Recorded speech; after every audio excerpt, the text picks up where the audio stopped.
মাশাআল্লাহ এবাৰ ৰোজাক প্ৰশংসা কৰিলে এগৰাকী হিন্দু মহিলাই এই পবিত্ৰ মাহত পাৰিলে প্ৰতিজন ব্যক্তিয়ে ৰোজা ৰাখিব লাগে ৰোজা পাৰিলে প্ৰতিজন ব্যক্তিয়ে ৰাখিব লাগে এই পবিত্ৰ মাহত ৰোজা ৰাখিলে মনটো ভালে থাকে নিজৰ মনবোৰ ভালে থাকে আৰু ৰোজা ৰাখিলে বেয়া কৰ্মৰ পৰা বিৰত ৰাখে মানুহক আৰু বেয়া কৰ্মৰ পৰা নিজকে বিৰত ৰাখিব পাৰি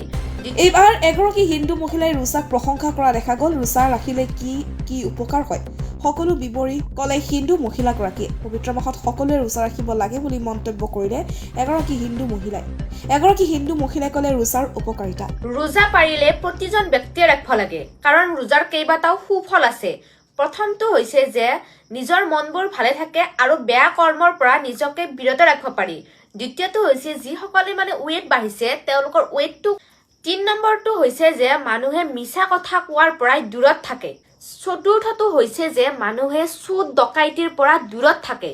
আৰু 5 নম্বৰটো হৈছে যে মানুহ এজনৰ যিমানে কুসংস্কাৰ নাথাকক কিয় ৰোজা ৰাখাৰ ফলত সকলো কুসংস্কাৰবোৰ আঁতৰি যায় 6 নম্বৰটো হৈছে যে আধ্যাত্মিকতাও বাঢ়ে লগতে ঈশ্বৰৰ প্ৰতি ধ্যানো বাঢ়ে তো ৰোজাৰ বহুকেইটা সুফল আছে তো প্ৰত্যেকজন মুছলমান ধৰ্মৰ ৰাইজে ৰোজা ৰাখে আৰু পাৰিলে আমাৰ